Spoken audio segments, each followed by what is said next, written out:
Hello and welcome to World Talks on TVP World with me, Ashim Kumar.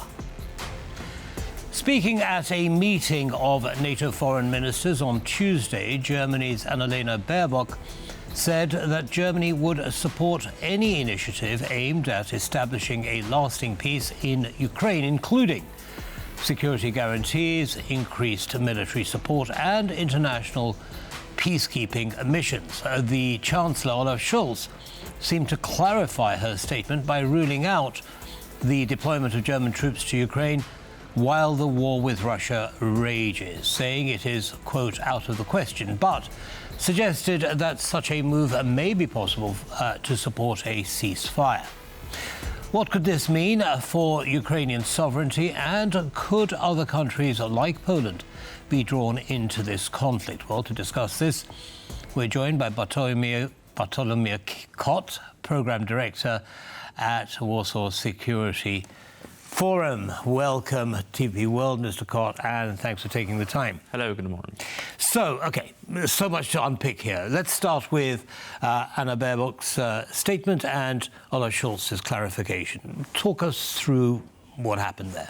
Well, to me, it's very obvious. Germany is right now already in the full campaign mode.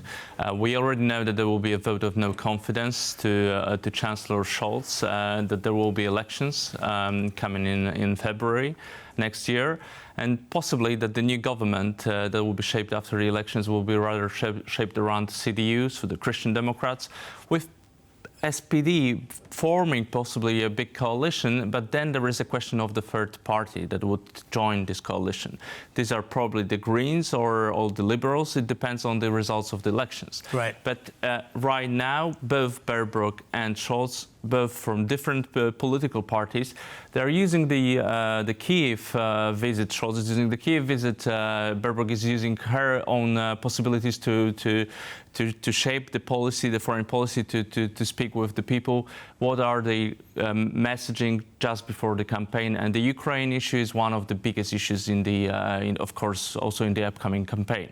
Understood. Okay, so I don't want to go too much into detail in the German political scene, but just very briefly, what is the level of support for sending peacekeepers to Ukraine by Germans? Well, in my opinion, very low. The fact that Scholz he keeps on playing on the tune about him being the peace chancellor, it is not only because of the internal politics of his party, but it's also because of some of the moods that are there, simply speaking, among Germans. Okay. Throughout the years, Germans were under the political pressure of narratives that were connected rather to actually them being the force for peace in Europe.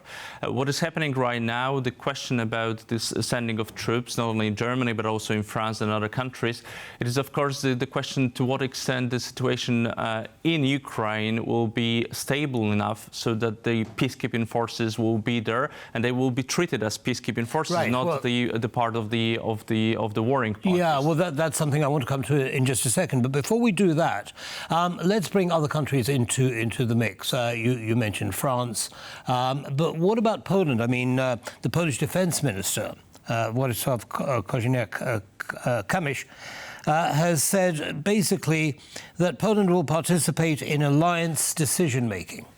It's my firm belief it should not be one country, but not two countries, but the whole alliance, which has to respond. So what is the Polish message here?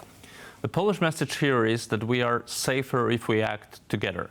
Poland is not a nuclear power. It is not a country that possesses the credible deterrence acting in its own against the full potential, not only political potential, but also military potential of Russia. So if there is anything that has to happen with the sovereignty of Ukraine, there will be any troops that will be sent there in order to really protect protect Ukrainians. You not only need to actually land forces that Poland, of course, has with all the procurement that was done recently, but also you have to have countries involved that actually possess the real deterrent towards the Russians. And of course, there is a very limited number of these countries. Yeah, exactly. So he's not referring, in your opinion, to NATO. In other words, NATO going in as a bloc, as a peacekeeping bloc, but a group of countries, maybe some within and some without NATO. A preferable option for Poland would be so that it is the alliance that gives the security guarantees to Ukraine, NATO. and yes, and so that there are NATO troops involved. But we already know, at least from the political point of view, that it is hardly possible, let me put it that way, also not only because of the reluctancy possibly on Trump's side, but also countries such as Hungary, Slovakia, and a couple of others. Turkey. Actually, Turkey and Erdogan was one of the people who were quite vocally speaking about the peacekeeping mission. Mm-hmm. On international troops, where actually the Turkey was one of the countries mentioned. Okay. So on his side, there is actually even a statement of some kind of support to this. Perhaps surprisingly, to this idea. Well, it doesn't surprise me because of Crimea issues and other things. Okay. But when you look at the, once again, as I said, the preferable option is always from the Polish side, so it is NATO. But we know already that it's politically hard to imagine, let me put it that way. So it would have to be some kind of a coalition of the willing.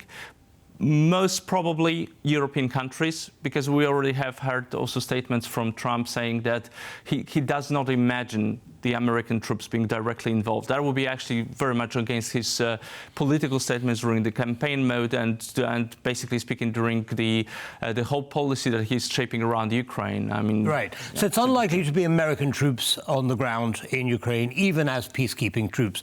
But Mark Rutte of NATO isn't particularly excited about the idea either. He says he'd rather, invest in supplying Ukraine with enough armaments to win the war rather than having peacekeeping troops. What do you say to that? If you are speaking realistically, what is happening right now on the front line in Ukraine is actually Russia gaining a lot of momentum, gaining a lot of land. It is not necessarily the equipment that Ukraine lacks. It is basically speaking troops, people, manpower. And Ukrainians have a hard time in actually having even the space to mobilize more people. From this very perspective, as an expert, I can say that, in my opinion, Ukraine lost the offensive capabilities in this war, strategically offensive capabilities. Maybe on a tactical level they can do something, but it is not the time, not the space, in my opinion, for Ukraine in this war to conduct another huge offensive that will regain territories. It simply doesn't have the people. Simply speaking, and I'm talking realistically here. Right. So from this point of view, there is only one thing that could actually help the Ukrainians, is actually sending them some troops so that they can fight in a war. But this is politically impossible from the Western side, because no one wants to get involved in direct confrontation, war confrontation with Russia. Look at France, the current status of the government. Look at like Germany, that is entering the campaign mode, where actually is rather speaking about peace. Even Merz says, well, I'm okay, I would support Ukraine a lot, but no with direct involvement in this war. And look also at the US. Of course, this is pretty much the same. So the point number one, and I assume everyone politically right now understands that in the Western Europe, it is that it has to be some kind of a stabilization of the front line. That is actually something that would create a space for a ceasefire, that would create a space for actually troops to be involved. Well, this is what Trump is proposing, is he not? He's saying he'd stop the war. Okay, it may not be in one day, as he originally said, but that seems to be very much his forefront of his mind. So are you saying that the Trump policy may actually be the best thing as things stand at the moment? I guess that everyone is actually already preparing for Trump administration, and the game the Western states are playing right now is already designed for the policies that they can expect from Trump. Of course, there might be even a short time where Trump decides to escalate against Russia in order to bring them to the table. But if you compare it to the Biden's administration approach towards war in Ukraine, well, pretty much that was also it. I mean, I'm quite critical when it comes to the issue of lack of strategy on Biden's side. It was always like, dropping support, like teardropping support to Ukraine. But at some point, it was also an assumption from the Biden side that Ukraine would have to seize some territories in order to gain the perspective of like a credible, recognized to some degree borders, and that would give them a space to enter NATO. But right now with Trump, the NATO perspective is not there anymore, I'm afraid. So the only option that stays is actually a kind of security guarantees that would have to be created by, I'm afraid to say, only European countries. This is where we politically are right now. There are, of course, the arguments that go from the military perspective, as I say, lack of offensive capabilities, and then you have the political things happening. Understood. But even President Zelensky of Ukraine has started to publicly say that he's prepared for a ceasefire to include a temporary ceding of Ukrainian territory to Russia to be addressed diplomatically in the future. But in the meantime, he wants a path to NATO membership and says, well, look, we were told the path to NATO membership for Ukraine was irreversible, but we haven't seen any action. Well, this is, of course, something what Zelensky is repeating, the NATO perspective, since actually his victory plan. And it was assessed back then, even by the Biden administration, as something which is not right now imaginable for them. So I'm a bit afraid that this political position would not have a lot of support from the Western states. The NATO perspective that is a tangible one that you can actually grab and have it in a couple of months from now. The only thing that I would say here, and I would underline it from the Polish perspective, from the very Polish perspective, it would be a bit of a failure of the Polish foreign policy if this will be secession of the territories. If this would be something which will be legally granted to Russia, that will be a huge peace treaty where all the parties involved actually sign the partition of Ukraine. What I would actually expect, and I suppose that this is the line of thinking right now, it is to accept the de facto control of Russian forces over these territories, and to treat it as a line of a ceasefire, pretty much the same as it exists in Korea.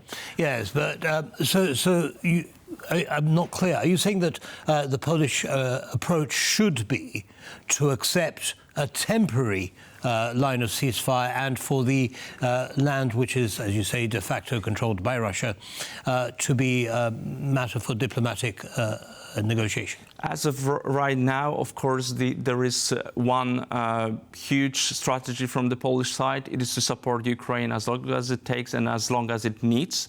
Of course, we support the Ukrainian willingness to restore all of its internationally recognized borders.